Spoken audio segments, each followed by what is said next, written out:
Welcome in, everybody, to another episode of Dynasty Lessons Learned. We are looking at the past Week 4 slate of NFL games and how that's shaking up things for Dynasty Fantasy Football. Values are going up, values are going down, a lot of values kind of just continuing to hold. So we're going to run through every single game, every single team, and discuss and dissect whether players are trending upwards, downwards, buying, selling, all of that kind of stuff for the entire Week 4 NFL slate. So we can start with this Thursday night football matchup, the Seahawks and the Cardinals.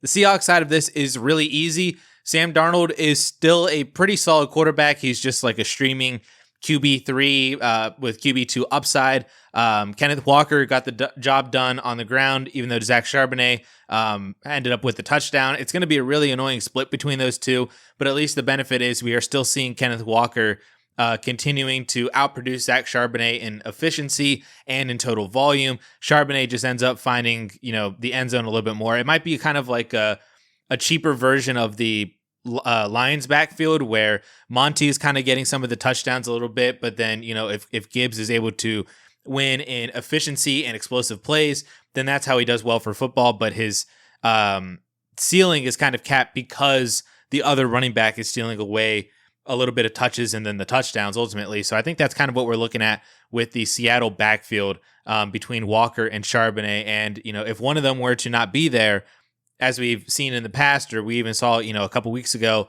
Walker didn't do all that great on the ground, but he scored twice. So it was good for him for fantasy football when Charbonnet wasn't there. And I'm sure the same would be exactly what happened if Walker wasn't there. Charbonnet would then be really good. As for the receivers, JSN kind of had a mid-game. He didn't really do much through most of the game up until basically the second half, if not even like that last 20-something yard catch at the end of the game to set up the game-winning field goal. JSN's just fine. He just kind of had a bad game, which the bad game for him is 12 PPR fantasy points. So you can't be too mad about that. Elijah Arroyo caught a couple passes. AJ Barner caught a couple passes. Kupp didn't do all that much. Torrey Horton only had 2 targets. Horton's downfall right now is that he's not playing in 2 wide receiver sets. So that is going to obviously JSN, and then it's also going to Cooper Kupp. So in game situations where they're not going to need to throw as much because Seattle is winning for the vast majority of this game, Horton is not going to really get as much playing time, run as many routes, see as many targets because the offense doesn't need him as much, which is unfortunate. But, it's not like you're panicking about Torrey Horton or selling him because the dream isn't there anymore. The dream is obviously still there. It's just, he's only played 4 games in his NFL career. So that's basically it for the Seattle side. Super easy. On the Cardinals side of the ball, I think the big story here is the Trey Benson usage. He had 8 carries for 35 yards. So he was really good on the ground efficiency-wise.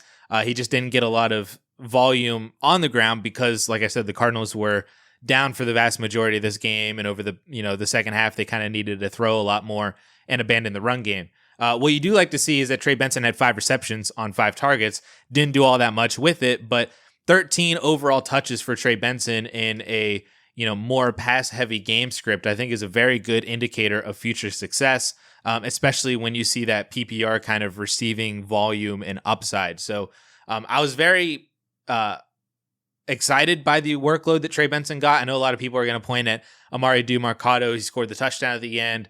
He was used in the 2-minute drills. He was used on third down. That just means that Trey Benson isn't Bijan Robinson. He's not Saquon Barkley. Like he is a more normal running back who is going to cede work and snaps to a backup running back in certain game situations. Derrick Henry loses snaps and usage to Justice Hill. Justice Hill scored like 2 touchdowns and had like 20-something fantasy points this past week, and Derrick Henry didn't do that well because the Ravens were losing. So there's just going to be certain instances where stuff like that happens with Trey Benson, and it happens a little bit more with him than it does Derrick Henry because the Cardinals offense is not as good as the Ravens. Makes sense.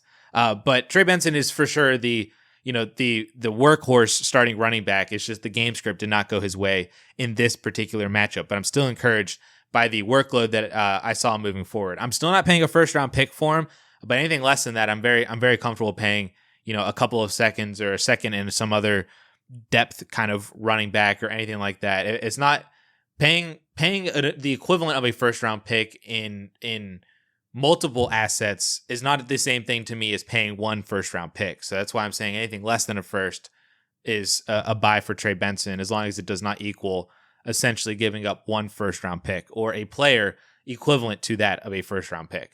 But breaking up the assets and compiling value is fine in my opinion. As far as the passing game, Trey McBride is always going to be fine, so we don't have anything to talk about with him. Kyler Murray got the job done with rushing. He ended up with 200 yards and 2 touchdowns through the air because of the second half and really kind of that fourth quarter. Marvin Harrison Jr. got the job done as well, primarily because of that second half. He had that touchdown catch was really sweet as well. And God, you would just love to see, I would love to see 10 targets on Marvin Harrison's stat line every single week. I don't understand why that's just not a thing. Just throw it to Marvin Harrison Jr. You don't have any better options. It's not like Greg Dortch is going to stop him from seeing a massive amount of targets. Michael Wilson didn't stop him from seeing targets. I don't even know who Xavier Weaver is. So I just throw the ball to Marvin Harrison Jr. and more often than not, good things are going to happen. And especially whenever he's kind of gaining this confidence back in himself, you love to see that from Marvin Harrison Jr. I definitely think the trend arrow is pointing upward a little bit more for him from this game. I'm not buying him because of this game. I wouldn't really be selling him. I'm still on board more as a sell, but if I think it's just still a solid hold because my hope for Marvin Harrison Jr. is still that the entire Cardinals franchise essentially gets facelifted at the end of the season and we get better offenses installed into this team and, just better route concepts, all that kind of stuff. Like essentially what we saw with, I know it's not comparable because Shane Waldron, had his little grummy little hands and everything in Seattle and then in Chicago, but something kind of like that where, bad offensive systems get thrown out and then good offensive systems get installed. And then that's a good thing for all of these, really young and super talented wide receivers. So that's still my hope for Marvin Harrison Jr. And I think there's enough upside still this year where he can still get it done. Obviously, they just need to throw it to him. Steelers and Vikings now, the Ireland-Dublin game. This game was honestly pretty fun for the vast majority of it. Carson Wentz had a super up and down game, but they ended up having to throw a lot because Pittsburgh got up pretty quickly. Could have been up even more if the Jalen Ramsey fumble recovery touchdown actually counted. But they ended up, Minnesota ended up keeping the ball. It was overturned and they had a punt. So it could have been up even more and then forced Carson Wentz to throw even more. But I mean, he got it done in terms of volume, 350 yards, 2 touchdowns, 2 interceptions. You were happy if you spot started Carson Wentz this week if you had to. Justin Jefferson, obviously fantastic. Jordan Addison is welcome back. 8 targets, 4 for 114. You love to see it. Xavier Scott is apparently a very interesting handcuff running back or even a potential, like they had to throw a lot, and he's apparently the pass catcher running back behind Jordan Mason, even though Jordan Mason himself had three touches. I kind of missed that one going through waiver wires. So if you are interested in picking up Xavier Scott, I don't think it's necessarily the worst thing in the world just to kind of see what happens. Obviously, Aaron Jones is going to come back and Xavier Scott's going to be relegated back to nothingness. But if, knock on wood, if anything were to happen to Jordan Mason while Aaron Jones is also out, it seems like Xavier Scott for now has that role ahead of Cam Akers, who they just signed off the street like a week ago. Jordan Mason was totally fine though. It's just he had good yards per carry, and then they would have a few runs where he got stuffed on the run, and then he would have another couple big runs, and it was just kind of an up and down game for Jordan Mason. But he was fine though for fantasy. If you started him, he had 10 PPR points. It's whatever. Hawkinson just kind of lost a little bit of stuff because Jordan Addison was there. But I think Hawkinson is ultimately going to be more okay in the long run. He's kind of running out of games to prove that he's going to be more okay. But I think he's just in this tier of tight ends that you're fine starting him every week. You're not super confident in him. Maybe the ceiling isn't super high, but the floor's decent. If he catches a touchdown, great. I think we just have a lot of tight ends like that. And Hawkinson, unfortunately, is falling more into that tier than actually separating himself into being a more top 3, top 5 dynasty tight end, an actual difference maker for your lineup. So you might just have to readjust your expectations with Hawk. But 7.9 PPR fantasy points without scoring a touchdown is fine in my book in the tight end landscape. But that's essentially Minnesota. We'll have to see if Carson Wentz continues to get starts, whether or not JJ McCarthy's injury is legitimate enough to keep him out for a longer term period of time, or if they want to continue putting Carson Wentz out there and let JJ McCarthy kind of sit for a little bit more. It certainly seemed like he needed to, but maybe Carson Wentz isn't necessarily your best, the best option for you to do that with. So we'll just kind of have to see. If you picked up Wentz or you've had him, I think he's a fine, capable QB2 starter. And you can just kind of keep rolling him out there. Cause I mean, when you just throw the ball to Justin Jefferson 10 plus times, you're probably more often than not going to have good results. So, and Wentz proved that here. And then you have Jordan Addison, Hawkinson, Mason. It's a good offense, good situation for Carson Wentz. And he's a good enough quarterback to take advantage of it too. On the Steelers side of the ball, obviously no Jaylen Warren. He was a surprise inactive prior to the game. So if you had him in your lineup and you didn't get up early enough to watch this game and you didn't see the inactiveness, then he was kind of stuck in your lineup, which sucks.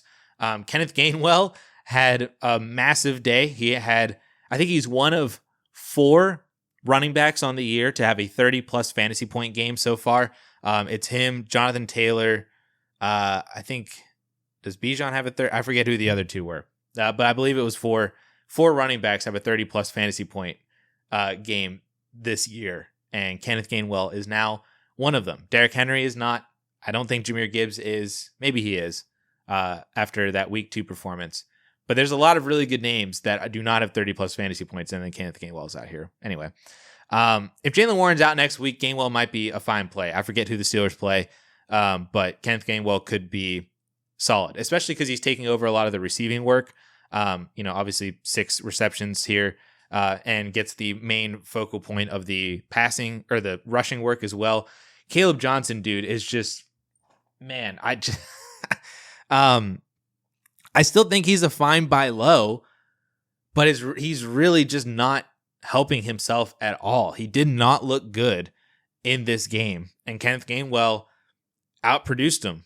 It's just plain and simple. So I still think Caleb Johnson is a buy low in the sense of like, if somebody's trying to just like get rid of him, throw a couple thirds at him.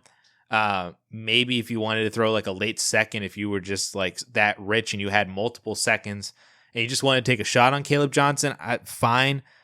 So I think that's where it's a super buy low for me. He's got to be really cheap and I'll be willing to do it, but it's just, he's just not helping himself out at all. And we might be looking at one of the bigger running back busts in rookie drafts over the past however many years in Caleb Johnson. And that sucks. As for the passing game, like Rodgers got it done. He's just kind of like a streamable quarterback that I don't even love starting. He's like the QB like 28 every single week for me. I feel like in my personal like brain of rankings, he's just like, yeah, there's a lot of other quarterbacks I would rather start than Aaron Rodgers. And this is a prime example. They scored 24 points, won the game, threw for 200 yards and a touchdown. He doesn't have any rushing upside whatsoever. And the only reason why he even has 200 passing yards is because DK Metcalf had that 80-yard touchdown. So, which, for DK, phenomenal, great to see from there. But I think I would probably be using this game as a sell high for DK Metcalf if you can, in terms of like, what do you have to add to him to upgrade to a different wide receiver? That's probably what I would be looking to do off of this DK Metcalf game. Because, I mean, he's going to have more games like this throughout the remainder of the year, but I just don't know if it's going to be super consistent. And he's kind of at an age where, he only has a few more years left. Aaron Rodgers is going to be done after this year. So what does this look like next year with a rookie quarterback or some different veteran? If you can use games like this for DK Metcalf, if you have him to kind of pivot off of him and move up at the wide receiver position, I am all for it. Or if you can even move down and you get a little bit more to be able to move down, like move down to a Jacoby Myers, move down to, maybe we'll run into some other wide receivers here that you can try to move down to that I just can't think off the top of my head while I'm doing this kind of live. That's what I would be probably looking to do with DK Metcalf, is utilizing these games to then sell. On to the Chargers and the Giants game. This game was actually pretty fun, not going to lie. There's a lot of really cool storylines here that I love. And then we have obviously the big bad news. So we'll start with the Chargers side of the ball. Herbert, I think a lot of people knew that this game was kind of going to be more of a struggle for the Chargers offense, traveling 3,000 miles across 3 time zones and playing a solid defense, not going to lie, especially when you lose Joe Alt in that game. And for the the defensive line that the New York Giants have, like Herbert just did not have all that much time to throw. So he was impacted by it through 2 interceptions. Thankfully, Quentin Johnston is apparently like a really good wide receiver at this point. 8 for 100 and a touchdown on 13 targets. Keenan didn't do all that much. Omarion Hampton was huge on the ground. He had that 54-yard touchdown and then had, a 5 receptions to the air. Gadsden didn't do all that much. Ladd McConkey didn't do anything. He had 6 targets, but only caught 1 of them. So obviously, Omarion Hampton's probably a top 5 dynasty running back at this point. And his trajectory is it's straight up. It's not even like ascending. It's just, it's a not even nuclear missile. I don't want it, but like a rocket ship, just literally like starting from here and it's going straight up into the air. That's Omarion Hampton. Herbert just kind of had a rough game. It's whatever. Quentin Johnston might be a really good buy at this point because I think people are starting to kind of buy in now. I'm personally starting to buy in. And he might just be like a really good buy, whether you're competing or rebuilding, but especially if you're competing because of his age, and especially like if Keenan Allen's gone next year, that you would hope that he could continue to build upon this and then actually be like a legitimate, very good fantasy wide receiver, like a guy that he has the prototype of and the build of wide receiver to be a guy that could be, 90 for 1,310. Like he could be in some regards like AJ Brown. Like AJ Brown for the past few years has been like 80 to 90 for 1,400, 7, 8, 9 touchdowns. Like he has that in his range of outcomes in terms of the type of wide receiver that he is. Can he get there? I'm not sure. He's certainly looking like he could be doing that this year. So he might just be like a really solid buy. I don't know if I would pay a 1st-round pick for him. But it would probably end up being something along the lines of taking my DK Metcalf and adding a second or adding something of quality to Metcalf to then just transition over to Quentin Johnston. That would probably be something that I would like to do. Or other wide receivers like a DK Metcalf to move over to QJ. That's probably where we're at right now, which is wild to say, especially for the past couple of years that he's been in the league. But maybe he's just figuring it out, like Devontae Adams took a few years to figure it out. Chris Godwin was behind a couple other guys. And then some wide receivers just need some time to figure it out. And Quentin Johnston just might be that guy. The other storyline obviously is what to do with Ladd McConkey. I think Ladd McConkey is one of the biggest buys in Dynasty for me right now because he's not going to be this unproductive for the remainder of the year. And actually, when you look at what he's doing this year, he's averaging 7 targets a game. I don't know if people realize that. I feel like they think that Quentin Johnston and Keenan Allen are just like so far and away above Ladd McConkey that Ladd's just like getting the scraps. In some regards, he is, but the scraps in this offense for the way that Justin Herbert is throwing is still 7 targets per game, which is actually what he averaged last year in his rookie year. He averaged 7 targets per game in the regular season. And from week 8 on, when he was killing it over the second half of last year, still only averaging 7.3 targets per game. So it's not like Ladd McConkey is having this like massively abnormal type of performance right now. He's not doing as well as Quentin Johnston and Keenan Allen, and I think we're penalizing him even more for that because we are directly comparing him to the success of the other 2 wide receivers on his own team. And of course, their success is obviously eating into his own success. Like when Quentin Johnston scores a touchdown, that's not a touchdown that Ladd McConkey can get. When Keenan has a first down, that's not a first down that Ladd can get. When Quentin Johnston has a 30 or 40-yard reception, that's not a reception that Ladd can get. When Omarion Hampton's getting 5 dump-off passes, those are not receptions that Ladd McConkey could have had instead when it was, J.K. Dobbins or Najee Harris or Gus Edwards back there. Gus and Dobbins last year, Najee earlier this year. So it's just those are all the things. I think it's just all kind of compiling into one bad start for Ladd McConkey right now. But he still had, I would consider, 3 very solid PPR games for the first 3 weeks. And then he had 6 targets this week and then just didn't do anything with it. He only had 1 reception. But he's averaging 7 targets per game on the year. And so I think he's not going to be this bad for the remainder of the year. He's obviously not going to not score any touchdowns for the remainder of the year. So if you want to consider the fact that Ladd McConkey, with 7 targets per game, can still be a good wide receiver, I think that that's very easily the case. He obviously is a very talented player. He's just not as talented as Keenan Allen, which is not a bad thing to say. And Quentin Johnston's just in this whole other stratosphere right now as the primary outside wide receiver, catching really good passes from Justin Herbert. There's just not a role for Ladd McConkey at this current moment, but he's still seeing 7 targets per game. And you got to think that when Keenan Allen is potentially gone at the end of next year, he only signed a 1-year deal. He's going to be like 33 next year. That Ladd McConkey would just go right back into that kind of role that Keenan has right now. Maybe even more so, because Ladd would take his role and then add on a little bit more of what Keenan Allen has had, and it could be better than what he was last year. So Ladd McConkey, to me, is just one of the biggest buys of the entire Dynasty season so far, especially if you're rebuilding. But even if you're competing and you're able to take some of your like production that maybe doesn't have the longevity associated with it, DK Metcalf, I think, is a perfect example for this as well. If you could trade off of DK Metcalf to move over to Quentin Johnston or Ladd McConkey, especially if you're competing for either one of those two, obviously Quentin Johnston's a better piece to have right now because he's producing right now for competing teams. But having Ladd McConkey for the remainder of the year, I think increases the value of your team moving forward, and it could also help with your production because Ladd and DK, when DK's not scoring a touchdown, there might not be all that much of a difference. But Ladd's like 4 or 5 years younger or whatever it is, and has last year to kind of lean on, has the future to lean on without Keenan Allen. And what if Keenan or Quentin Johnston were to get hurt at any point for the remainder of the year? Like, Keenan's been hurt before over the past few years. Quentin Johnston got hurt last year. Like, there is still seasonal upside for Ladd McConkey if one of the other 2 wide receivers were to get hurt at any point, that I feel like is just not being factored in right now. It's not a major part of why you're buying Ladd McConkey, but it's in there. That upside is still there for McConkey if these targets start to condense a little bit, if players miss games. And I think he's just a massive, massive buy in all of Dynasty formats right now. Speaking of players getting injured, though, and missing games, man, it really sucks that we're going to lose Malik Neighbors. The MetLife Turf has claimed yet another ACL.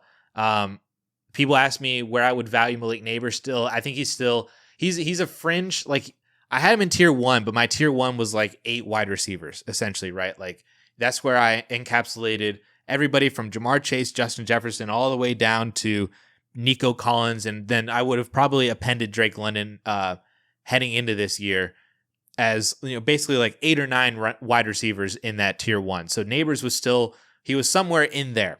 And if you wanted to argue him above any of the other ones or others above him, that's totally fine. And I think he's still in there. Maybe he's more tier 1B, or maybe he is like just tier 2, kind of chilling by himself because he's not playing. But he's still obviously an elite wide receiver, and you're going to have to pay up for him dramatically to go get Malik Neighbors still. And that might not be a wise thing to do if you're rebuilding. If you're competing, maybe you have the assets to do it, especially if the team that lost Malik Neighbors is still trying to compete and fill that void, kind of like Joe Burrow. Depending on what you could do with your assets, you could maybe go pivot off of Joe Burrow or pivot off of your quarterback to go get Joe Burrow. You could do the same thing. You could pivot off of your wide receivers to go get Malik Neighbors if you're rebuilding. That's maybe something that you could try to do. But I mean, I don't view Malik Neighbors any differently just because he's going to miss the year and he tore his ACL. I think he's still obviously solidified Dynasty wide receiver 1, probably still top 10 Dynasty wide receiver. And he is just going to miss the year. And that really sucks. But that's where we're at. Darius Slayton, I think, is a phenomenal pickup. I saw somebody else tweeted out what Slayton's numbers were in the couple of games that Neighbors missed last year. And he averaged like a 28% target share or whatever, double-digit fantasy points per game. So Slayton is definitely a massive pickup if he's still out there on waivers by chance or in any of your redraft leagues. You could probably try to pick up Slayton and see what happens. Theo caught a touchdown. You love to see that. So hopefully Theo Johnson continues to get integrated into his offense more, especially with the performance of Jackson Dart, who looked really good. I mean, it wasn't perfect, and he wasn't asked to do a whole lot. But boy, when you see the thing I go to is that 10 carries for 54 yards and a touchdown. That's what you want to see out of Jackson Dart. Like this is where you kind of get into a little bit of like Justin Herbert. I wish he was a little bit more mobile. Obviously, he had a 24-yard carry here, and we saw. But I think Jackson Dart could be a sneaky like 400 or 500 mobile kind of guy, and then he's also throwing for 4,000 plus yards, kind of like what we're seeing from Drake Maye right now. But I think Dart could be maybe a little bit better moving forward, because I think Dart and Maye are pretty comparable quarterbacks, but Dart, at least of right now, when he has Malik Neighbors, it has the better overall weapons. But we'll just kind of have to see with him moving forward. But massively encouraged by what I saw from him in his first overall start. We'll have to see how that goes moving forward, because obviously I feel like we've sometimes seen rookie quarterbacks enter mid-season or, not in week one. Teams don't have a lot of time to prep for them. They don't have any tape on them in the NFL. And so they just kind of like have to assume about what the Giants game plan would have been with their rookie quarterback. But sometimes they can surprise in their first couple of games until they really form out some tape and defenses have a little bit more time to prepare for their matchup against Dart. So we'll kind of have to see. He might be good for the next few weeks. I mean, if he does this and continues to look good for the remainder of the year, he's going to be a borderline top 12 dynasty quarterback by the end of the year. And I don't want a victory lap just yet, because I was really in on Jackson Dart, but boy, the trajectory's pointed up really well. Same with Cam Scatterbo. He had a massive workload this week, 27 overall touches for over 90 total yards. Didn't find the end zone. That one rushing touchdown went to Dart, and then the other goal line touchdown went to Theo Johnson. Kind of is what it is. But I mean, you got to be super encouraged by Cam Scatterbo as well. Definitely, I would consider him more on the buy side. Again, not paying a first, but if you can find ways to buy Cam Scatterbo, I'm pretty on board with it. Titans and Texans now. This game is going to be super easy because there's not a whole lot to talk about. The Titans side of the ball, their offense sucks. And that's pretty much it. Alec at least gets a lot of targets, but he's not doing much with it. Ridley finally had a 66% completion percentage. Pollard continues to do well for NFL purposes, but he's just not converting for fantasy, and that sucks. But I mean, you might not have better choices than Tony Pollard right now, just because of the amount of volume that he still is receiving. And it's just, I mean, that's Tennessee. That's really all it is. Like, you can't really buy or sell anybody based on this offense right now, because they have a rookie quarterback with subpar offensive play calling, and it's kind of where we're at. You just kind of got to ride the wave. Houston in a very similar boat. Stroud was decent in this game. Jaden Higgins caught a touchdown, but that was his only catch on the day. Nico Collins, he had the same stat line as Jackson Smith and Jigba, so you can't be too mad when he's getting 12 PPR points as like a floor, as like a kind of bad game for Nico Collins. So that's kind of where it is. Obviously, the big storyline, though, is Woody Marks, who seems to be taking over this Texans backfield. Obviously, they were winning basically the entire game, so that's why Marks has 21 total touches. Nick Chubb has 15 total touches. It just all flowed through the running back position. I thought Chubb might have been able to score a touchdown. He was on my sneaky start list for the 4-for-4 last week. The process was overall kind of there, because Nick Chubb, he had his 15 touches.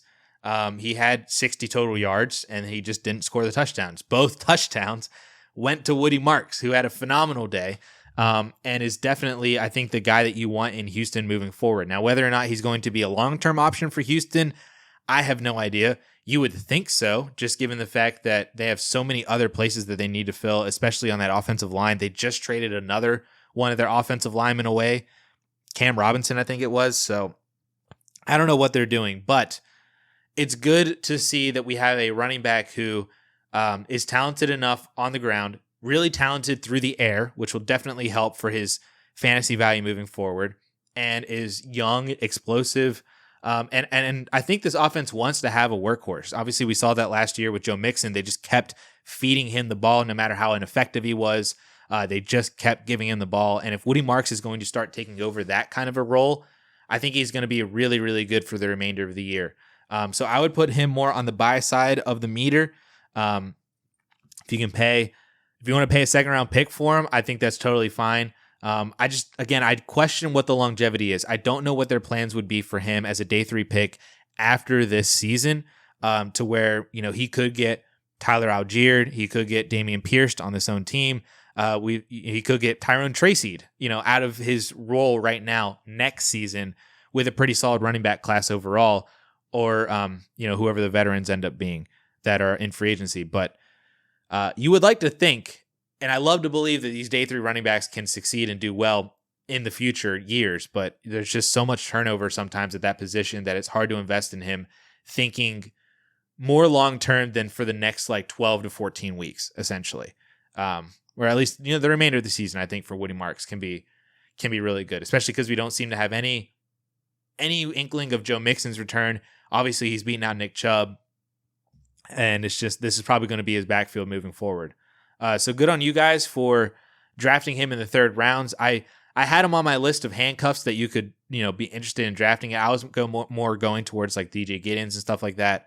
Obviously, Bashal Tutin has been solid overall. He's not winning the backfield over ETN like Marks is.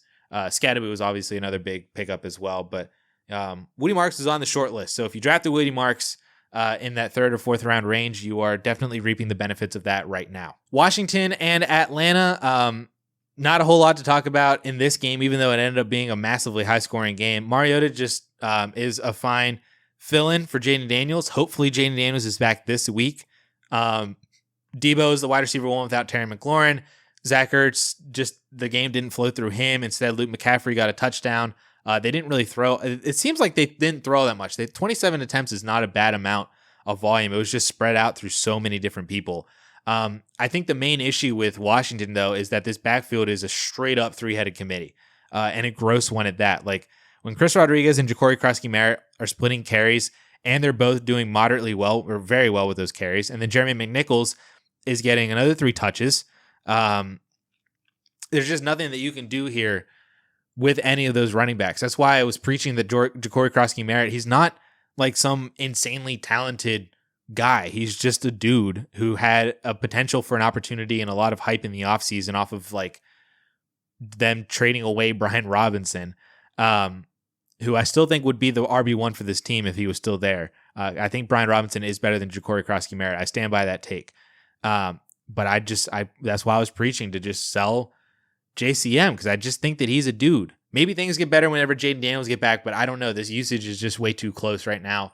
And it makes no sense for the usage to be split so much if JCM was really that dude and they don't have their starting quarterback. So I don't know why things would change moving forward with their starter, if they would have more confidence in one of these guys, that specifically that being JCM, but it just kind of is what it is right now. Debo's being a great productive veteran for you for contenders. So solid option if you wanted to try to buy him. I would not sell DK Metcalf for Debo Samuel, though. On the Falcons side of the ball, Penix had a really good bounce back game. Obviously 300 yards, 2 touchdowns, targeted the crap out of Drake London. Bijan had over 100 yards on the air again, which is insane. He also had 75 yards and a touchdown. So Bijan is phenomenal. Algiers also a really good handcuff still. Kyle Pitts got the job done again, 5 for 70 and a touchdown, so 18 total fantasy points in PPR leagues. That's the Atlanta Falcons, man. I mean, you're starting Bijan, you're starting London every week. Kyle Pitts is probably a more often than not starting tight end, and Penix is a upside streaming QB2. Especially with Darnell Mooney hurt as well. That probably helps Kyle Pitts out a lot too, and then obviously funnels some more targets probably over to London and Bijan a little bit too, but it's probably more of a beneficiary to Kyle Pitts. But that's Atlanta, man. I love to see Atlanta being a good offense because I like a lot of their main offensive weapons, but the dudes are the dudes, and Atlanta's an easy team. Saints and Bills, another relatively easy game. Rattler, not that great. Olave threw the interception at the goal line to Spencer Rattler, trying to throw it to Spencer Rattler. But that, I mean, Shaheed, Olave had ended up scoring a touchdown, so he got over 10 PPR points on the day. I guess technically, depending on if you get penalized for interceptions or not, he may or may not have. But 3 for 20 and a touchdown is 11 PPR points, and then whether or not you get penalized for the interception. But that's that the Saints offense is not good, and they're not able to get it done against the Bills, which kind of made sense. I think you knew everybody coming in here was going to be more of a question mark than anything. Kamara was okay. I mean, he had double-digit fantasy points again, got it done through a little bit more through the receiving game. 4 receptions, didn't do anything with it. 70 yards. Kendra Miller got the touchdown. I think Kendra Miller is a solid handcuff, but that's pretty much it right now. There's no indication of Devin Neal whatsoever being a factor on this team. I don't know if he's still injured or not. I know he was injured in training camp, but I have heard like nothing about Devin Neal. So Kendre Miller at least is right now the handcuff running back for the team. If he's on waivers, then you pick him up. If not, then I wouldn't go out and buy Kendre Miller. And I don't think that any of these guys are really the future of this backfield. Maybe Kendre Miller, like if they were to move on from Alvin Kamara, that contract is really hard to move on from though. But I mean, I could see maybe if they went through like a year of Kendre Miller as kind of like the guy as they're trying to rebuild, try to find a new quarterback, get some other receiving weapons in here, rebuild this whole entire team. But this is a multi-year thing for the Saints to where they're just not going to be a good team. And it's probably better. You're probably better off just really not having assets from this team overall. Bill's side, super easy again. I mean, James Cook absolutely continues to demolish. So he's a top 10 dynasty running back. Phenomenal. Josh Allen, still pretty good. As we know, Khalil Shakir has been the main wide receiver one of the past couple of weeks. Keon Coleman has, that week one is looking like a complete fallacy at this moment, which is annoying because I thought he could be really good. But, I also really like Khalil Shakir too. It's just the Bills offense is churning. So start James Cook, start Josh Allen. That's Buffalo. I mean, there's not really anything else much more to say, I don't think, about this team. Eagles and Buccaneers. The Eagles side of it, Dallas Goedert caught both of the touchdowns for Jalen Hurts once he actually decides to throw. I don't even think they attempted a pass attempt in the entire second half. Saquon Barkley's kind of a somewhat of a storyline based on his production through the first 4 weeks. You would think with how much this Eagles offense is still scoring points at a reasonable clip and not throwing, you would think that Saquon Barkley was on pace for like 2,500 rushing yards or something, but he's being stymied a lot in a lot of these games to where I think even if you're competing, I think Saquon Barkley is a really good sell because he had that, obviously he had that season last year.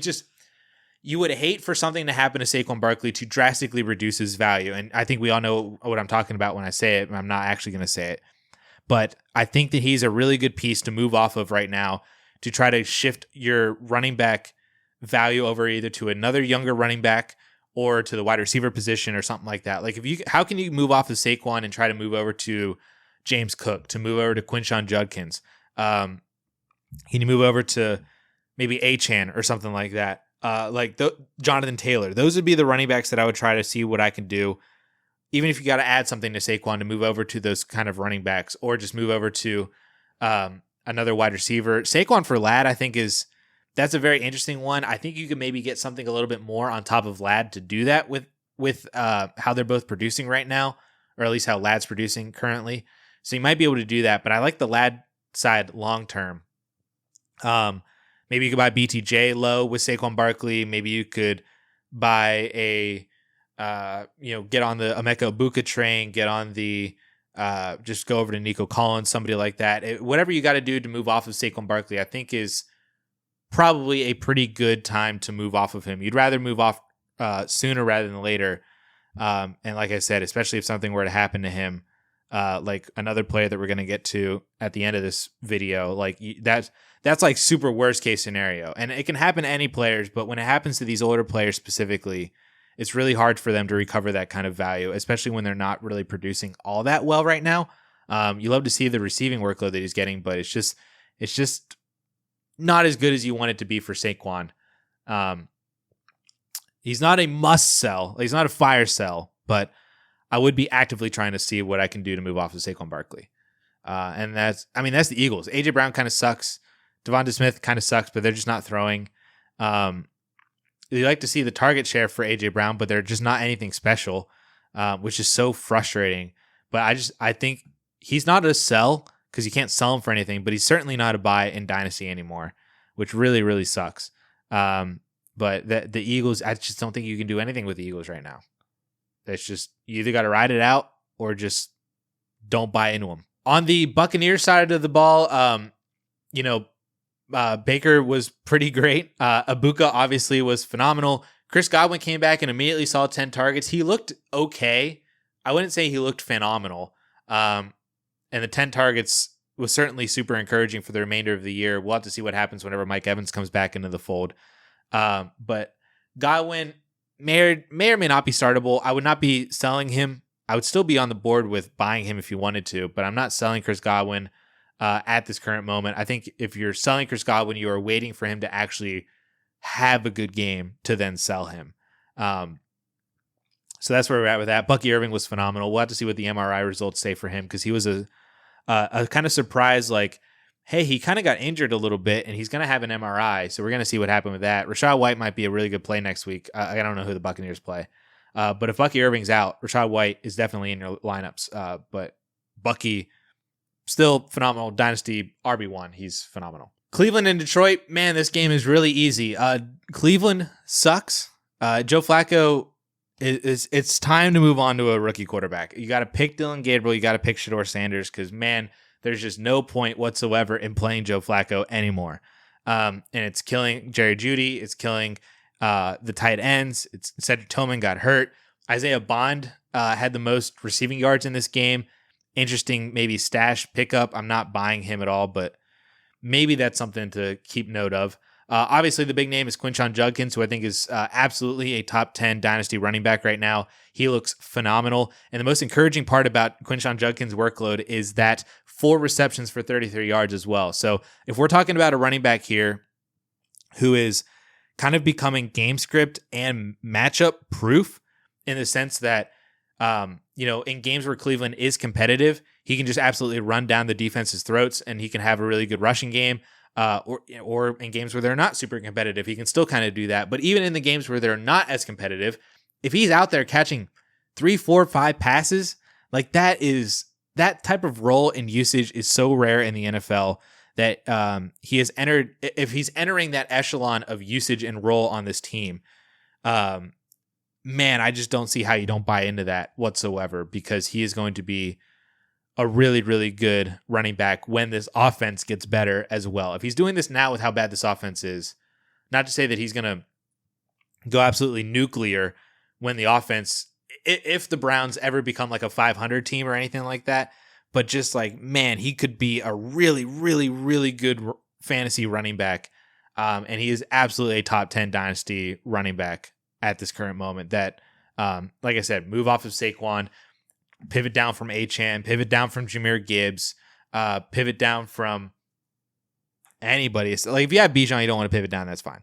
But just like, he is so phenomenally good, and should continue being good. And we'll see if he ends up getting a suspension or not. I don't think he will. Maybe he does for a game or two, but he's like the only good thing that Cleveland has right now. And you just have to plug him in your lineup every single week because he's really good. Lions side of the ball, super easy. Amon-Ra St. Brown, really good. Jahmyr Gibbs, really good. Kind of end of story. Sam Laporta is just going to be a guy that you throw out every single week in your tight end position who's going to be fine. 7 fantasy points in PPR leagues is fine. But he's just going to be up and down. Monty is going to be up and down. Jared Goff, going to be up and down. Jameson Williams, going to be up and down, more down than up. I would be selling the crap out of Jameson Williams. Like JMO is another perfect example of, if you can move off of JMO to go over to Quinshon Judkins, or not Quinshon Judkins, Quentin Johnston, then I think that would be, you're going to have to add to JMO, obviously, but that's the type of pivot to kind of get off of a downward ascending asset over to a massively upward ascending asset. And yeah, so Lions are easy. The dudes are the dudes, and they're all very good. Panthers and Patriots, there's really not much to say on the Panthers side of the ball. Andy Dalton had to come in for a little bit just at the end because they were getting crushed. Bryce Young still does not look all that great. Teteroa McMillan is doing things, so that's good. Again, like 10 PPR fantasy points for a rookie as kind of like a floor-ish game. Not terrible. Chuba, he lost.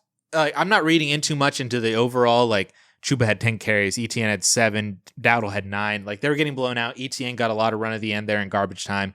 Dowdle kind of got some run there to transition between Chuba into ETN as garbage time continued to flow on. So it was just a bad game for Carolina. And it's kind of like a slightly better version of Tennessee, to where you know who the main guys are to start, but they're not going to be phenomenal every single week because the team is just not that good. So Bryce Young might be a dynasty sell at this point. Chuba might be a buy or sell, kind of depending on what you're looking for. If you just need some spot production, Chuba, I think, is a fine buy for a second. But if you have some riches at the running back position and you got a good way to sell off of Chuba, I don't mind that either. It's just like Tony Pollard. Like, he's just a product of the offense. He's getting solid volume, but it's just the offense isn't good. He isn't good. On the Patriots side of the ball, the backfield is really, I think, one of the bigger storylines. Like, it's a three-headed committee between Stevenson, Henderson, Gibson, and it sucks for everybody involved. And so, like, I think you just got to ride it out with Travion, obviously. Ramondre is what he is. I highlighted Antonio Gibson as a waiver wire pickup this week just because if something were to happen to one of the other two, Gibson's usage and role could expand for those games and be a spot starter for you in case of other injuries or bye weeks. So that's just where we're at with the Patriots running back room. I'm not selling Travion. You're just holding him and you're waiting patiently. The receiving room, Diggs had a really good game this week that you love to see. Hunter Henry caught a touchdown, so he worked out for fantasy there. But that's basically it. But I mean, Drake Maye is producing really, really well right now. So I think that Drake Maye, obviously he's like a top 8 or 9 dynasty. I'm trying to think of other quarterbacks that I would put ahead of him other than the obvious ones. But Drake Maye, I think, is just a phenomenal dynasty quarterback at this point, and he's producing really, really well. So continue to play him. If you wanted to buy into him, I'm totally fine with that because the arrow is definitely pointing up. But it's crazy that he's doing this without much receiving work or receiving help at all. Like the fact that Diggs is his best wide receiver, and even that doesn't feel great right now. And then everybody else is he's just spraying the ball around, and then he's getting some rushing work is absolutely crazy. So when they actually give him some good receiving work, he could be a really, really good dynasty quarterback. So buying into Drake Maye for sure. Top 8 or 9 guy, and that's the Patriots-Panthers game. All right, on to the Jaguars and the 49ers. This was kind of a weird game. Like, there wasn't a lot that happened, and there was some stuff that happened. Obviously, the big storyline for the Jag side of the ball, outside of Travis Etienne doing amazing things right now, and you love to see it. I'm still not sure if I'm fully buying into this yet. I've had some people be like, hey, did you pay it first for Travis Etienne? Would you do this or that for Etienne? I still don't know if I'm there yet, but the signs of life are all there for him to seem like that he's returning to maybe not 2023 form, but at least 2022. But at least with Jacksonville, Brian Thomas Jr., 7 targets, 5 for 49. Travis Hunter, 5 targets, 3 for 42. Brenton Strange, 7 targets, 6 for 45. Hunter Long ended up catching the touchdown. But Parker Washington was nowhere to be found. Tim Patrick had 1 catch for -1 yards. And so this offense, at least from this game, looked like they tried to go back to Brian Thomas Jr. Travis Hunter had this phenomenal catch over the middle of the field where he ran like a kind of like a post route from the slot. And man, if we could just get him running more routes like that, getting more usage for Brian Thomas Jr., I love at least seeing a small sign of life here for the Jaguars passing game to build upon this. Like, I wouldn't be shocked if, by like the beginning or mid-November, if we're saying like things like take out those first 3 or 4 weeks of the Jaguars games and just look at like weeks 5 through 9 or 5 through 10 or something like that. Brian Thomas Jr. has been doing this. Travis Hunter has kind of been doing this, and we should be expecting them to build upon that for the remainder of the year heading into the fantasy playoffs, and then obviously for Dynasty heading into 2026. So I'm hopeful that those things are going to happen for the Jacksonville Jaguars. It is hard to trust into these guys right now still. I get it. But I think at least while the arrow has been mainly pointing down for most of these guys, I think we can start seeing it kind of leveling out and then kind of maybe coming back up a little bit over the next week or two, especially if we're continuing to see games like this where, of the 31 passes that Trevor Lawrence throws, 12 of them go to BTJ and Travis Hunter. You would like to see a little bit more, but 12 of them go to those two. Brenton Strange gets, another big piece of it as well.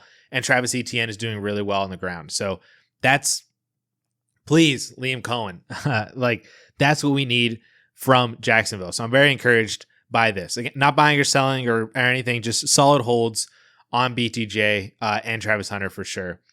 Now on the Niners side of the ball, Brock Purdy in his first game back had some good moments, had some bad moments, 309, 2 touchdowns, 2 interceptions as well.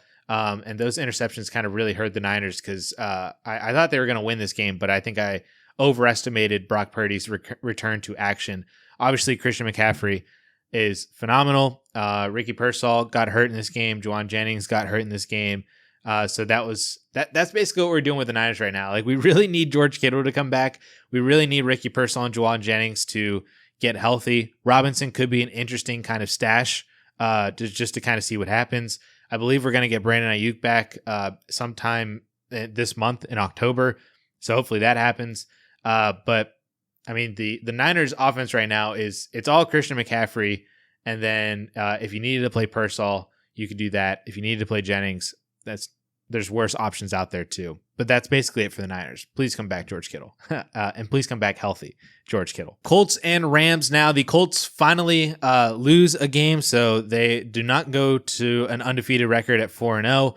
And not to say that they got exposed. I mean, if Adonai Mitchell were to actually finish out that touchdown, that 80-yard touchdown, that would have been really, really nice. 75-yard touchdown, sorry. But this game was pretty close, and I wouldn't say that Indianapolis got exposed from this game. It's just they just played really good team, and the LA Rams are a very good team. And Daniel Jones did not do as well. They held Jonathan Taylor in check. Obviously, Adonai Mitchell can't hold the ball once he crosses the goal line. Michael Pittman ended up scoring a touchdown, and Tyler Warren had the rushing touchdown. So now we have not only Daniel Jones to worry about for Jonathan Taylor vulturing touchdowns on the goal line, but we also have Tyler Warren to worry about vulturing touchdowns on the goal line, which was part of his upside to go along with, the fact that he had 5 for 70 and scored a rushing touchdown. Tyler Warren is phenomenal. Top 3 Dynasty tight end. Michael Pittman is a very good buy for contenders. I think Michael Pittman is a guy that if you wanted to move off of DK Metcalf and move over to Michael Pittman, I think you could do that. Josh Downs, it just kind of is what it is. Like, I'm totally fine moving off of him because I don't think it's ever going to happen with Josh Downs. In terms of I don't think the breakout's ever going to happen. I think he's just going to be like a fine NFL wide receiver. He's going to have good fantasy weeks, but there's just not a lot that you can really trust with him. And he's been like that for the majority of his career. We wanted the breakout to happen this year, and I just don't think it's going to with the way that they utilize him. Even with Alec Pierce out, Adonai Mitchell, got a lot of the work on the outside. Ashton Doolin got some work in this game too. And Michael Pittman is obviously the more full-time outside wide receiver getting 10 targets a game. So that's just kind of where we're at with Indianapolis, where JT's great, Warren's great, Pittman's really good, Josh Downs is kind of meh, and Daniel Jones just didn't have that good of a week. But it's still a good, streamable QB2. On the Rams side of the ball, Matthew Stafford was phenomenal. Again, another quality like QB3 that you can stream if you need him or is good for bye weeks. Puka Nacua is, I think I'm officially, it's been 4 weeks now. Puka Nacua is the new Dynasty wide receiver 1 at this moment. And I understand if people are like, oh, well, what happens after Matthew Stafford and Jamar Chase still has Joe Burrow. Does he? Joe Burrow gets hurt more often than not. So it's kind of, Jamar Chase without Joe Burrow, obviously, as we've seen, is not all that great. Justin Jefferson is still very good as well. But, I mean, Puka is just on a whole different level, man. 13 for 170 and a touchdown. Oh, my gosh. Devontae Adams still great. He continues to be just a really good dynasty buy. The splits between Kyren Williams and Blake Corum were a lot closer this week. Kyren had 16 touches, so you're never going to be mad with Kyren getting 16 touches. Neither one of them scored a touchdown, but and I do believe that Kyren Williams is just better than Blake Corum. Corum wasn't all that efficient this week. Sometimes he is really efficient, sometimes he's not. But Kyren's still the main RB1 for the Rams. I'm not worried about it too much. If you wanted to sell him to move off into some other running back, I don't even know who that would be. Maybe pay up to go get Josh Jacobs, try to get a Christian McCaffrey if you're competing. That's fine. But I think Kyron's just I would be treating Kyren as more of an RB2, a top 15 kind of a running back than he is like an RB1, like a top 8 guy, like he kind of more has been over the past couple of years. But he's still a very solid fantasy football running back, and for Dynasty, he now has the contract. I still just continue to trust in Kyren Williams more than I think most people want to. But I mean, the Rams are really easy. The guys are the guys. Puka's great. I mean, Puka's more than great. Devontae Adams is really good. Kyren is really good. Stafford, if you need to start him, that's pretty much it. Ravens and Chiefs, really bad Ravens game here. Obviously, Lamar Jackson got hurt, so we'll kind of have to see what goes on with that. And Cooper Rush is a waiver wire option if you needed to pick him up. Because this offense was down so bad, Derrick Henry didn't get all that much opportunities, which I still find so weird given the fact that he rushed for over 5 yards a carry. And you can even throw it to him. He's averaging 8 yards of reception. Like, I just don't understand. I get that Justice Hill is a pass catching back, and he had a phenomenal game this week. Obviously, nobody started him unless you played him if you had him in a best ball league.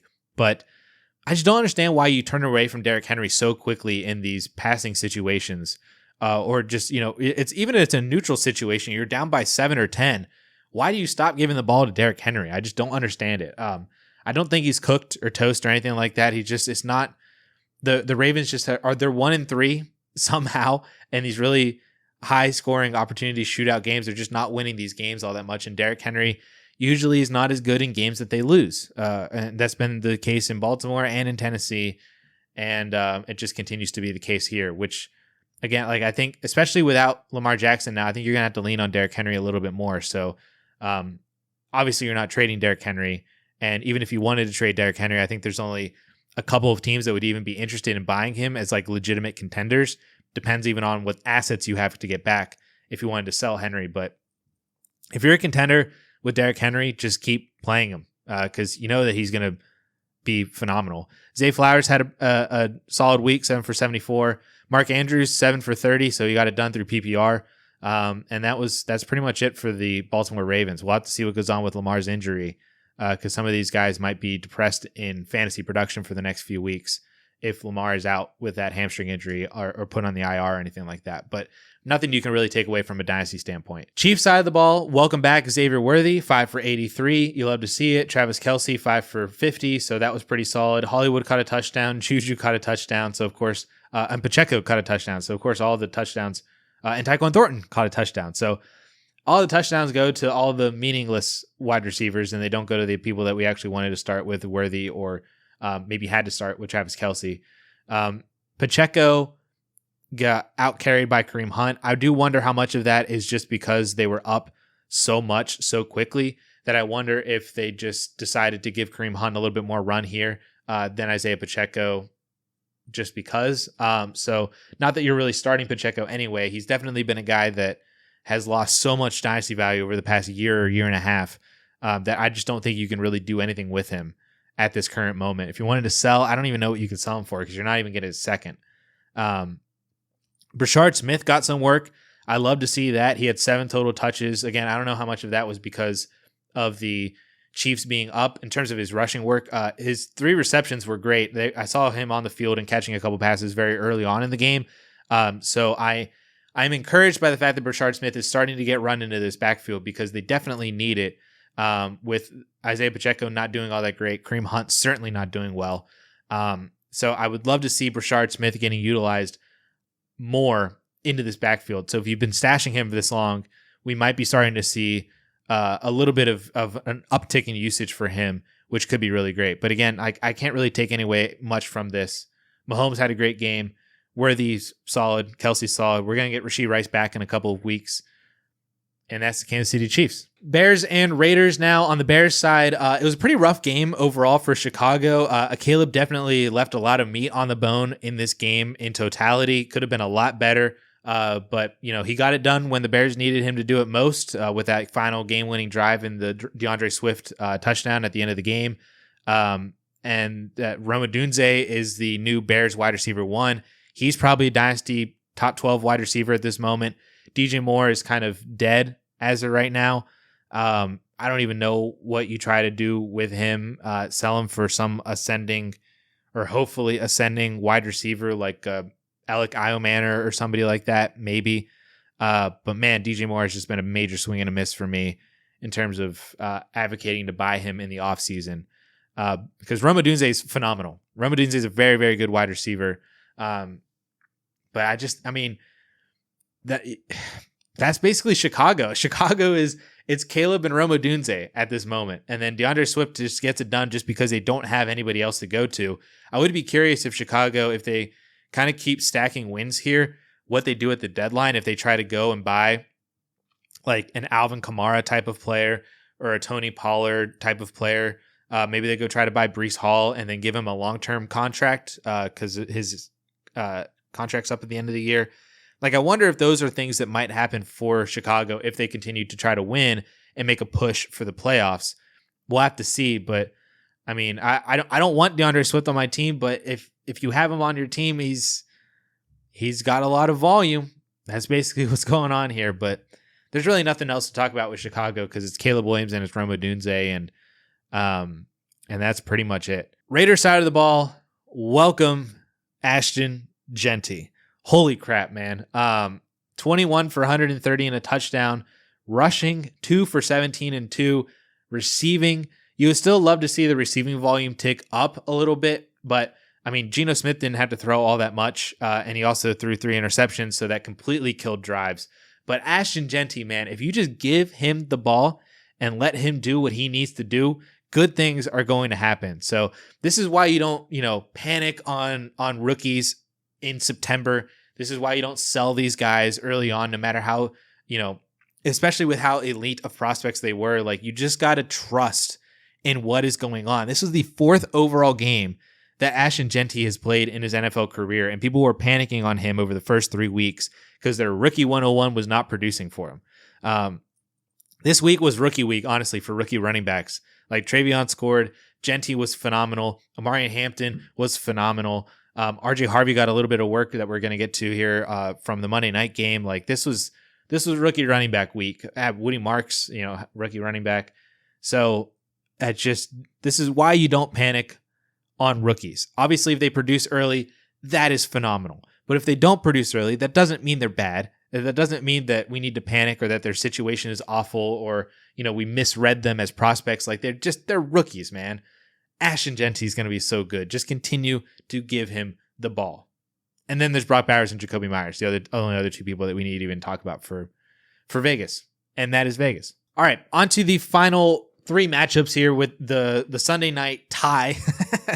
40-40. Man, what a game this was. Jordan Love, obviously, everything that I'm about to say for the Packers comes in the context of the fact that they played the Dallas Cowboys defense. So the Jordan Love production was very to be expected. I think he's a Dynasty QB1 for sure, maybe even top 10. I would have to actually break down what my rankings are, and I will be doing that at the end of October, I believe, as we kind of get to the halfway point. But Jordan Love, really good. Josh Jacobs, really good. And so those 2 are great. Romeo Doubs caught all 3 touchdowns from Jordan Love, which you would have thought that some of them would have went over to Matthew Golden, but hey, it is what it is. Golden at least had, almost 11 fantasy points. He did have 11 fantasy points because of the rushing. Tucker Kraft had 10.5 fantasy points from PPR without scoring, so that's good. I mean, it was just, overall, it was a good game to have Green Bay Packers receiving weapons, or just weapons in general. Josh Jacobs was like the RB1 on the week.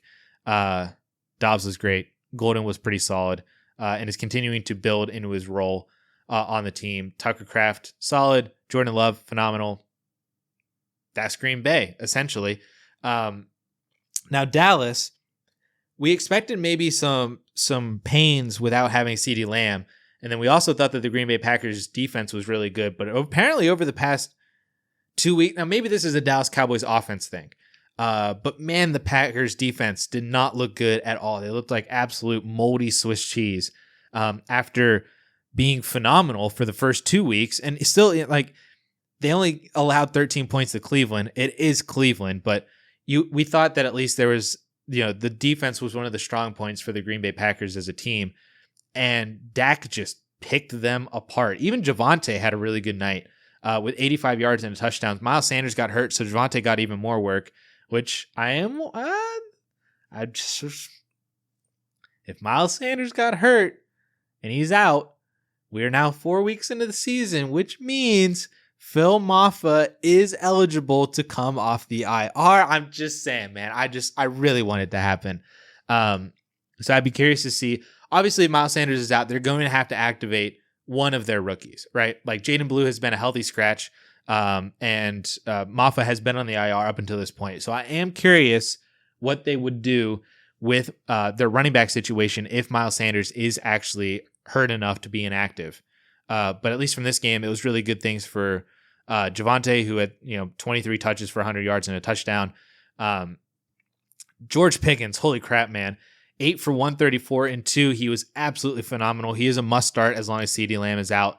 Jake Ferguson finally caught a touchdown, so he was really good too. You're probably starting Jake Ferguson as like a top 5 or 6 tight end option at this point, especially without CeeDee Lamb.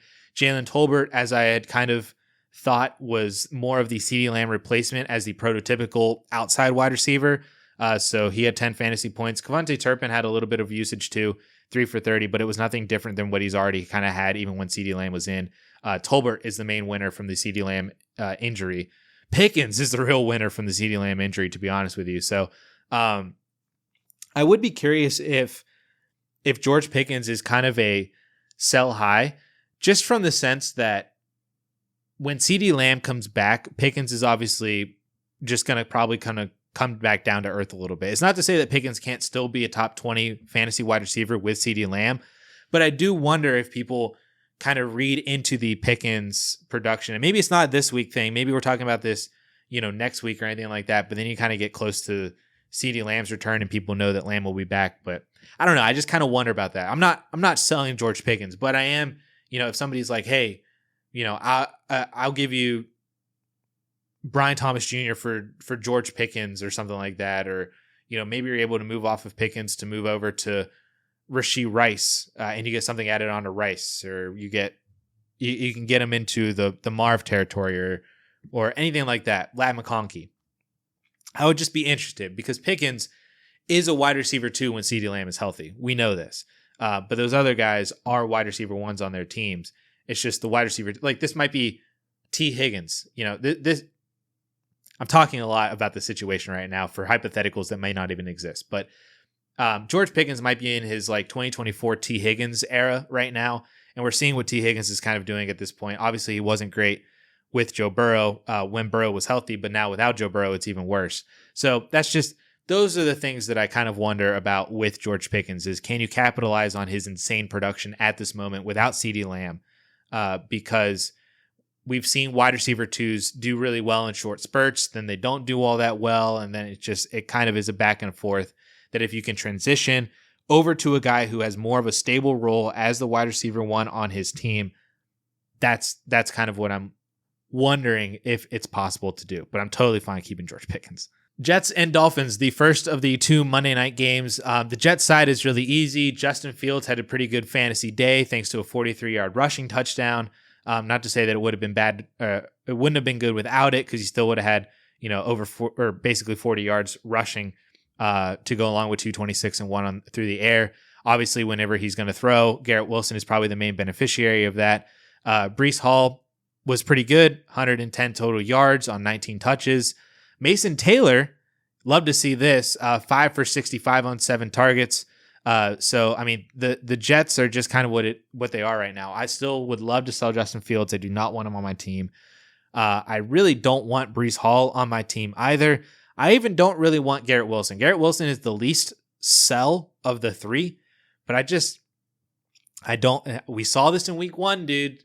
Like week 1, they were pretty good. The Fields Garrett Wilson connection was working. Breece Hall was pretty good. And then they come along in week 2 and the Jets just jet, I don't even know who they play. Who do the Jets play next week? Let's see. Because it could just be the same exact. They play the Cowboys. Oh, no. Okay, so the Jets are probably going to be a pretty good option next week against the Cowboys defense. But then they get the Broncos defense the week after that. So again, it's just always going to be this up and down ping pong kind of thing with the Jets to where I just don't like playing that game. And I don't want Jets on my team. That's where I'm at. But if you want to keep them, that's fine. Justin Fields, I think, is the most sell of the 3. Breece is a moderate sell. Wilson is, if you got a better option, if you're able to sell him for a better option. And Mason Taylor is a great stash / buy, I think, at this moment. So we'll have to see how that production continues because I don't want that to go the way of Brenton Strange and how Brenton Strange was in week 1 and then he hasn't done much since. But hopefully Mason Taylor can continue to be the surefire wide receiver 2 in this offense at the tight end position, the second target on the team behind Garrett Wilson. On the Dolphins side of the ball, obviously the night was marked by the Tyreek Hill injury, the knee injury where his leg just completely just went around like an action figure. It was absolutely disgusting. They announced that he had a dislocated knee, and I said, yeah, I'm waiting for a lot more news to come along on that, because there's no way that all that was a dislocated knee. And then he tore like every single ligament in there too. We honestly may never see, I'm viewing this injury for Tyreek Hill kind of in the same way that I viewed the Achilles injury for Austin Eckler. There's a strong possibility that we don't see Tyreek Hill ever back on the field, and if we do, it may never be in the same meaningful way that we had Tyreek Hill for the past couple of years in Miami. Even last year when he was playing through that wrist injury, he was still somewhat decent most of the time. This year he's been decent most of the time as well with Tua healthy, but I just don't know how that continues to happen. I think I saw it was Rappaport who tweeted out that he has no guarantees left on his contract moving forward with the Dolphins, and the only things that he has for 2026 outside of like his regular salary is he has a roster bonus that would activate in mid-March if he's still on the team. So you would think that if the Dolphins, really wanted to save some money, that they could cut Tyreek Hill before the end of the season or before the beginning of next season and not have to pay that roster bonus. And then Tyreek Hill enters free agency coming off of a disgusting knee injury that's even worse. It's like not even like in the same thing as like Stephon Diggs, right? Who entered free agency coming off of his ACL injury. Like Tyreek's is a worse injury in some ways of what happened with Nick Chubb. So it's just like, and we already had Tyreek talking about, hey, I might retire somewhere around 30 or something like that. That was a few years ago. I remember people being like, hey, I'm just going to play out my contract and I'm going to be done. So I do wonder if Tyreek just takes this time to just be like, you know what? I did what I needed to do in the NFL. I made a bunch of money. I'm cool moving on. And that's just, I wonder if that's going to happen. Even if he does come back though, like if you told me right now, hey, Tyreek is not going to retire and he will play at some point in 2026. Like he may be on the pup for the first few, it may be like Brandon Ayuk, right? Like he's on the Brandon Ayuk's timeline where he's on the pup for the first 6 weeks or whatever. And then he comes back week 7, 8, 9, whatever. And then he tries to play. You don't tell me what team he's on. You just say, hey, he's going to play in 2026 for half the year. He has no value. That's the other problem, is that he just went from an absolute good amount of value to none. He has no value in Dynasty. There is none whatsoever. If you could sell him for a fourth, I would do it. He has no value. And that's the fear that I have for when I was talking about with Saquon Barkley of, if something like that were to happen to Saquon, knock on wood that it actually doesn't. But that's the fear with a lot of these older guys, is that when you get a devastating injury like that, the value just collapses out from under them. And that's where we're at with Tyreek, and it really sucks. Like I said, if you can get a fourth, if you can get a third, if somebody wants to take a shot on that, go for it. But his value's done, and honestly, his career might be done as well. I could see him, especially with the way that he was smiling when he was on the cart and he was like waving and stuff like that, leaving the stadium. I could honestly see him calling it quits. So that's where we're at with Tyreek. Jalen Waddle would be a big winner from that, obviously moving into the wide receiver 1 role for the Dolphins for the remainder of the year and potentially even long term. Malik Washington, you would think, moves into the wide receiver 2 role. So I'm really excited about that one. Malik Washington is definitely a must add. I didn't have him in my waiver video because they played Monday night and that waiver video drops Monday morning. But Malik Washington absolutely needs to be rostered in every single league out there. And if you wanted to incorporate, I wouldn't go buy him straight out for like a third or something like that. But I would try to if you're making a bigger deal already with the team that has Malik Washington, try to get him thrown in there, because I do think that he could be very productive. He is a very good wide receiver. I was high on him coming out of college.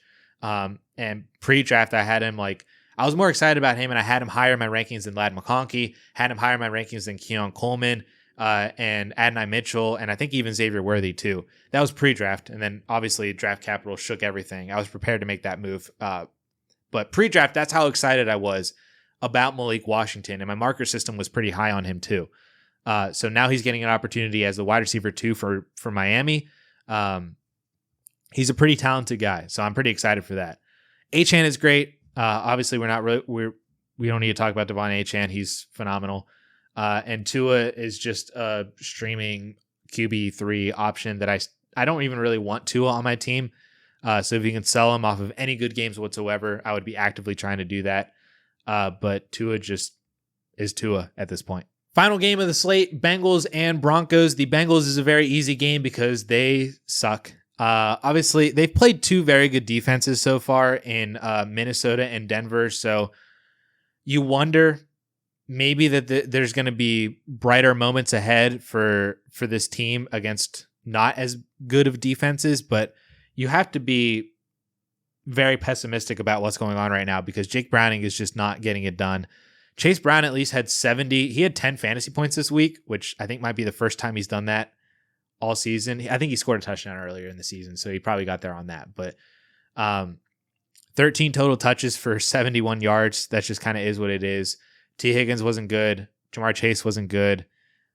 This is just kind of where we're at right now. Honestly, if you're a contender and you have Jamar Chase, I would be tempted to see what I could do to move off of Chase, to move over to Jefferson, move over to Amon-Ra, even move over to CeeDee Lamb, even while he's injured right now, because Chase is not going to get you anywhere near the production that you wanted from him.